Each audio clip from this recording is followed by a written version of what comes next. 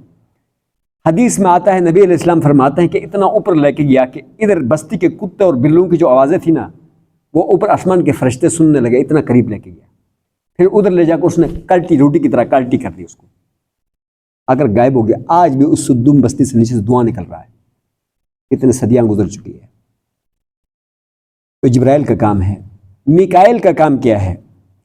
میکائیل کا کام ہے یہ جو بارشوں کا نظام ہے، طوفانوں کا نظام ہے، یہ جو گرجتے ہیں، چمکتے ہیں، یہ سارا نظام اس کے پاس ہے، اور اس کے نیچے فرشتے کام کرتے ہیں، ڈیوٹیاں کرتے ہیں۔ اور یہ بارش کے جب قطرے اترتے ہیں نا، ایک ایک قطرے کے ساتھ ایک ایک فرشتہ ہوتا ہے جو اس بادلوں سے اتار کے پھینک دیتا ہے نیچے، سمجھ میں آئے؟ اپنی منزل تک، اپنی جہاں پہنچانا ادھر تک پہنچاتا ہے۔ آپ اندازہ لگاؤ کتنے فرشتے ہوں گے اس کی ڈیوٹی میں۔ اور یہ سارے فرشتے کتنے بارش کے قطرے ہوتے ہیں، کتنی بار اترتے ہیں، یہ سارے فرشتے ایک لمحہ کے لیے بھی کہیں مسٹیک نہیں کرتے ہیں۔ آپ اندازہ لگاؤ، اور ساروں کے اوپر نگرانی کرتا ہے میکائیل، اور اس کے آرڈر سے ادھر ادھر ایک پل بھی نہیں ہو سکتا۔ اور اگر طوفان لانا ہونا کسی علاقے میں تو فرشتہ کہتا ہے اب بجلیاں چمکاؤ، ادھر مار دو اس کو، طوفان اوپر طوفان پھینک دو، طوفان شروع ہو جاتا ہے اس کے آرڈر سے۔ پہلا آرڈر اللہ کا آرڈر ہوتا ہے، وہ میکائیل تک پہنچتا ہے، میکائیل اگلا وہ آرڈر دیتا ہے اور تسیہ نسیح اور جو ہے نا تباہی کر دیتا ہے طوفان نازل کر کے۔ اگلی بات سنو، تیسرے نمبر پر جو فرشتہ ہے اس کا نام ہے اسرافیل۔ یہ اتنا بڑا فرشتہ ہے یہ کہ جب سے اللہ نے اس فرشتے کو یعنی پیدا کیا ہے، اس دن سے لے کر قیامت تک اس کا دنیا کا کوئی کام نہیں ہے۔ وہ بس اس سور کو لے کر، ایک پائپ ہوتا ہے، سور کا مطلب ایک پائپ ہے، پائپ، اس کو منہ میں لے کے بیٹھا ہوا ہے اس طرح انتظار میں، اللہ کی طرف ایسے انتظار میں، اس طرح۔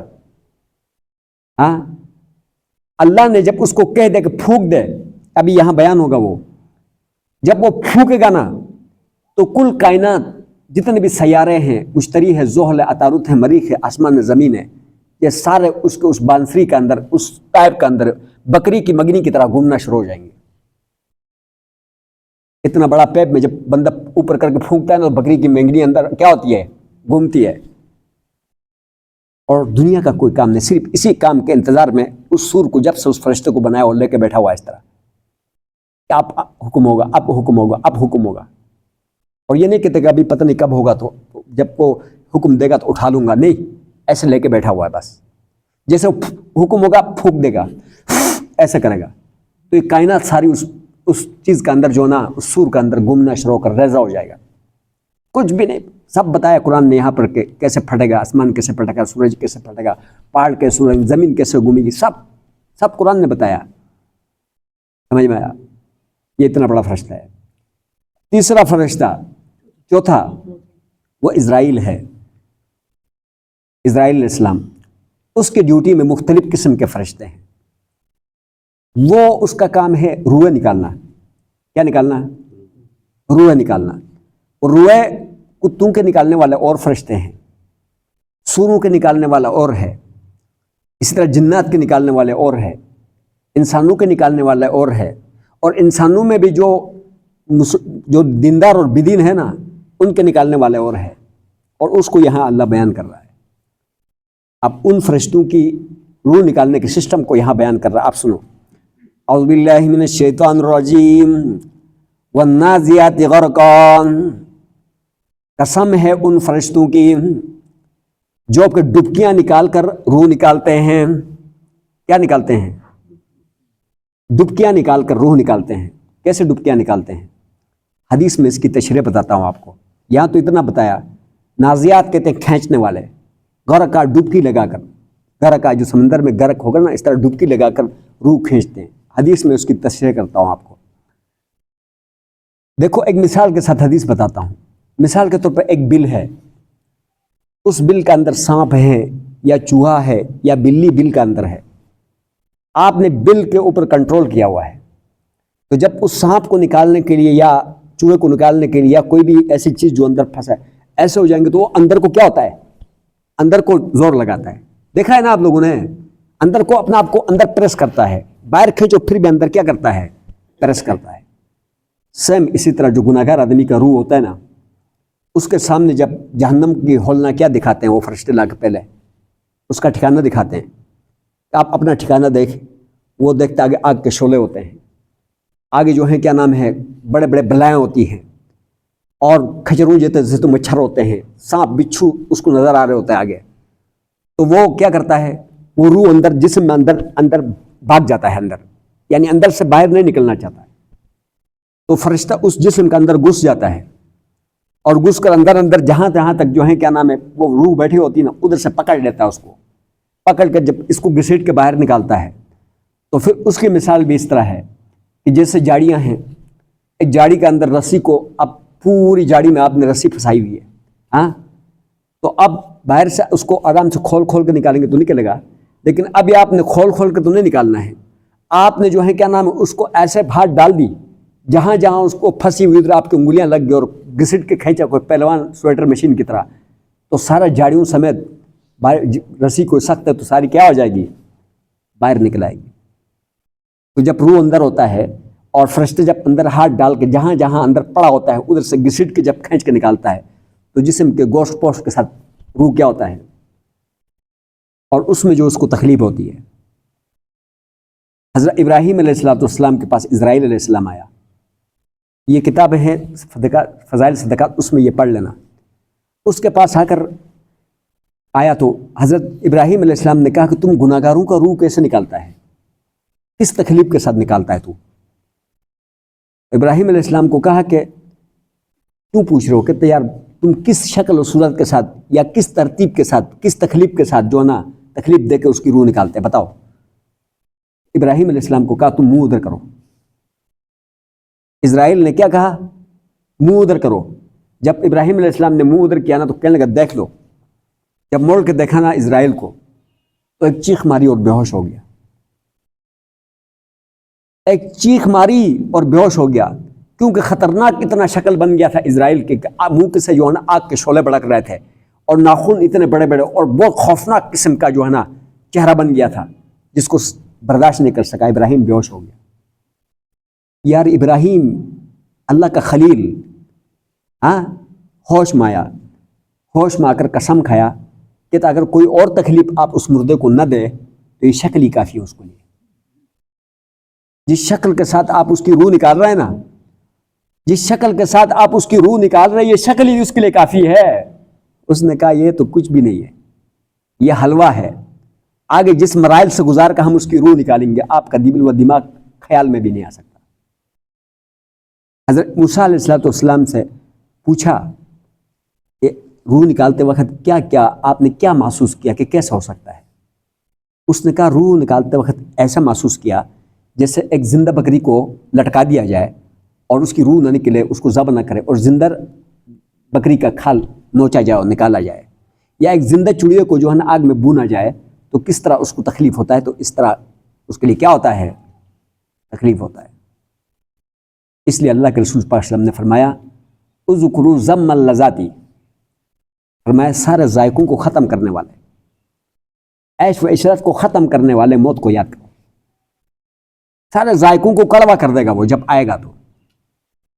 اما عائشہ رضی اللہ تعالیٰ عنہ فرماتی ہے کہ نبی علیہ السلام کو میں نے جس تکلیف میں دیکھی، اتنا ہیٹ ہو رہا تھا بخار کی وجہ سے، اوپر 7 مشک زام پانی ڈال رہے تھے، اور سر کا درد اتنا شدید تھا کہ ہم نے پٹی باندھا ہوا تھا سر پہ، اور نبی علیہ السلام بہت شدید تکلیف میں تھے، چہرہ مبارک لال ہوا تھا، اور آخری الفاظ تھے اللہم رفیق الاعلیٰ، کہ اللہ میں آپ کے پاس ابھی آنا چاہتا ہوں۔ تو فرما رہے کہ میں کسی کو ہنستا مسکراتا دیکھ کر رشک نہیں کروں گی کہ کوئی ہنس کے مر گیا ہے، کیونکہ میں نے اس دو جہاں کے سردار کو، امام الانبیاء کو، فخر الرسول کو جس تکلیف میں دیکھی ہوں نا، میں اور کسی کے اوپر رشک نہیں کروں گی کہ ہنس کے مر گیا ہے، اور کون سا باغ کا مولی ہو سکتا ہے؟ سمجھ میں آیا جی؟ یہ ہمارے سامنے یہ واقعات ہے۔ پھر اللہ نے فرمایا ابھی اگلی بات، وَالنَّاشِطَاتِ نَشْطًا، قسم ہے ان فرشتوں کی جو بند کھولتے ہیں، بند کھولنا کیا کرتے ہیں؟ قسم ہے ان فرشتوں کی جو بند کو کھولتے ہیں۔ ناشطات، نشط کہتے ہیں کھولنے کو، آرام سے کھولنے کو کہتے ہیں، نشطہ کھولنے کو۔ تو اس کا کیا؟ یہ مسلمانوں کا روح ہے، یہ مومنین کا روح ہے، عمل والوں کا روح ہے۔ فرشتہ ایسا کرتا ہے، جنت سے پھول لے کر آتا ہے اور جنت سے خوشبوئیں لے کر آتا ہے، پہلے اس کو تیار کرتا ہے، ایسے ایسے سامنے دکھاتا ہے، تو وہ اندر سے پہلے سے اس کی طرف چھلانگ لگانے کو تیار ہوتا ہے، اس طرف جانے کو کیا ہوتا ہے، لیکن پھر بھی وہ یہ سمجھتا ہے کہ شاید کہیں پھنسا پڑا ہو، تو پورے بند وغیرہ کو آرام سے ہر جگہ جہاں سے بالکل اوپن کھول دیتا ہے۔ سمجھ میں آیا جی؟ پھر اس کی مثال نبی علیہ السلام نے فرمایا کہ ایک اللہ کے مقرب آدمی جو دیندار آدمی ہوتا ہے، اس کی روح فرشتہ اس طرح نکالتا ہے جیسے ہم آٹے سے کیا نکالتے ہیں؟ بال نکالتے ہیں۔ تو فرمایا قرآن نے کہ وَالنَّاشِطَاتِ نَشْطًا، قسم ہے ان فرشتوں کی کہ جو کہ یعنی کھول دیتے ہیں، بند کو کھول دیتے ہیں، کھول دینا۔ تو یہ دو قسم کے فرشتوں نے روح نکال دی۔ اب آگے کیا ہوتا ہے؟ وَالسَّابِحَاتِ سَبْحًا، اور قسم ہے ان فرشتوں کی جو تیرتے ہیں، تیرنا مطلب روح نکال لیا اور اس کو تیر کے ابھی ہواؤں میں تیر کے جیسے جہاز جاتا ہے اس طرح جاتے ہیں۔ فَالسَّابِقَاتِ سَبْقًا، پھر قسم ہے ان فرشتوں سے جو ایک دوسروں سے سبقت لے کے جاتے ہیں۔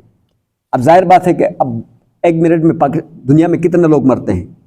ہزاروں لوگ مرتے ہیں نا 1 منٹ میں پوری دنیا میں ریسرچ کے مطابق۔ تو اب وہ سارے روح کو لے کے جا رہے ہوتے ہیں نا، ایک کہتے ہیں میں آگے بڑھوں، دوسرا کہتے ہیں میں آگے بڑھوں، سمجھ میں؟ فَالسَّابِقَاتُ سَبْقًا، کہ قسم ہے ان فرشتوں کی جو کہ سبقت لے جاتے ہیں، ایک دوسروں سے سبقت لے جانا، یہ روح کو لے کے بڑھتے ہیں کہ ہم اللہ کے امر کو کتنا جلدی جا کے پورا کریں۔ سمجھ میں آیا جی؟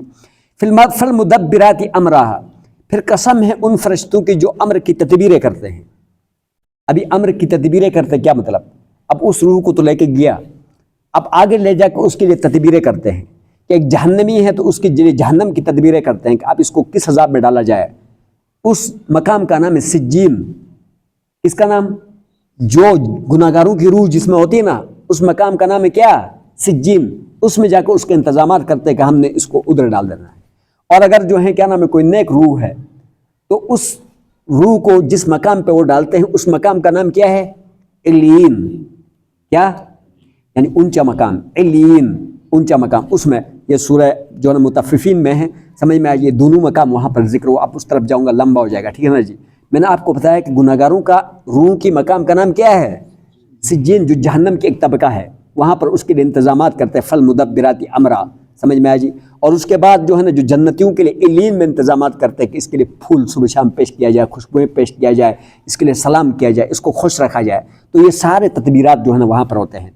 آگے اللہ فرما رہے یوم ترجف الراجفہ، اس دن جب ہلا ڈالے گی، ہلا ڈالنے والی، تتبعها الرادفہ، اس کے بعد پیچھے آئے گی، پیچھے آنے والی، مطلب پہلی مرتبہ سور پھونکے گا تو ساری کائنات ہل جائے گی، اور پھر تتبعها الرادفہ، پیچھے سے آنے والی پیچھے سے آ جائے گی۔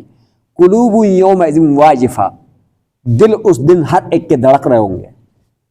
قلوب کس کو کہتے ہیں؟ قلب کی جمع ہے، یعنی قلوب دل یومئذ اس روز واجفۃ کیا ہوں گے؟ یعنی دھڑک رہے ہوں گے۔ ابصارها خاشیہ، اور آنکھیں لوگوں کی جھکی ہوئی ہوں گی، اور یقولون وہ کہتے ہیں، یعنی انکاری طور پر یہ کافروں کے لیے اللہ بتا رہا ہے، اِنَّا لَمَرْدُودُونَ فِي الْحَافِرَةِ، اس سارا کچھ ہونے کے بعد ہم الٹے پاؤں پھر دوبارہ پھیر دیے جائیں گے، یعنی زندہ کر دیے جائیں گے. ہاں، اِذَا كُنَّا عِظَامًا نَخِرَةً، جب ہم ہڈیاں ہو جائیں گے اور بوسیدہ ہو جائیں گے پھر زندہ ہو جائیں گے. یعنی انکاری طور پر کہتے کہ ایسا نہیں ہو سکتا. سمجھ میں آ جی. قالوا وہ کہتے تلک اذن کرۃ خاسرہ، اگر ایسا ہوا نا، ہمارا تو یقین نہیں ہے کہ ایسا ہوگا، لیکن اگر ایسا ہوا تو تلک اذن کرۃ خاسرہ، پھر یہ ایک بہت بڑے خسارے کی جو نا واپسی ہوگی. یہ جو کہہ رہا ہے نا نبی علیہ السلام کہ ایسا ہوگا، یہ قرآن جو کہہ رہا ہے ایسا ہوگا، ایسا تو ہوگا نہیں، مٹی ہو جائیں گے، ہاں ریزہ ہو جائیں گے، تو کیسے ایسا ہوگا؟ لیکن کہہ رہے ہیں کہ اگر بالکل بالفرض اگر ایسا ہو گیا نا تو کرۃ خاسرہ، یہ واپسی جو ہے نا یہ بڑے خسارے کی ہوگی. اللہ فرما رہا ہے کہ فَإِنَّمَا هِيَ زَجْرَةٌ وَاحِدَةٌ، دوسری مرتبہ ایک چیخ ہوگی، ایک چنگار ہوگی. فَإِذَا هُمْ بِالسَّاهِرَةِ، کل کائنات کے اندر جتنے مر رہے ہیں نا میدان میں آ کر جمع ہو جائیں گے. ایک ہی چیخ کے ساتھ کیا ہوگا؟ فَإِذَا هُمْ بِالسَّاهِرَةِ، اچانک سارے ایک دم اکٹھے ہو جائیں گے. کوئی مشکل نہیں ہوگا کہ ایک بڑا سا جلسہ ہوتا ہے تو اس کے کتنے انتظامات کرنا پڑتا ہے. ادھر کوئی انتظامات سے انتظام نہیں، ایک چیخ ہوگی نا، قبروں سے نکل کرنا ایک دم وہاں اکٹھے ہو جائیں گے. حل اتاک، ہاں پھر وہاں پر اکٹھے ہو جائیں گے. سمجھ میں آیا؟ اور ایک آواز لگانے والا آواز لگائے گا، آؤ اس طرف ابھی حساب کتاب دو، تو اسی طرف روانہ ہو جائیں گے اور کہیں گے کہ من بعثنا من مرقدنا، ہماری سونے کی جگہ سے ہمیں کس نے اٹھایا. سمجھ میں؟ تو یہ سارے مراحل ہمارے سامنے، یہ قرآن کی آیتوں کی ترجمہ کیا ہوں اور ساتھ ساتھ ایک دو حدیثوں کا طرف رہنمائی کیا ہوں. یقین جانے کہ ہم میں سے ہر ایک کے اوپر یہ حالت گزرنے والا ہے اور اس میں کوئی شک کی گنجائش نہیں ہے. اگر اس میں شک کی گنجائش کر سکتے تو ایک سورج کو دیکھ کر تھوڑی دیر بیٹھ جائیں، بس تھوڑی سی دیر سورج کے اوپر غور کریں، پھر اپنے بلبوں کو دیکھیں، اپنے جو ہم اپنا نظام کے اوپر دیکھیں، تو ہمیں اللہ کی ذات نظر آئے گی. تو واقعی کوئی کاریگر ہے، کوئی خالق ہے، اس نے اس نظام کو بنایا ہے. تو جو کچھ بتا رہا ہے وہ بھی کیا ہے؟ سچ اور حق ہے. تو انشاءاللہ عمل کریں گے.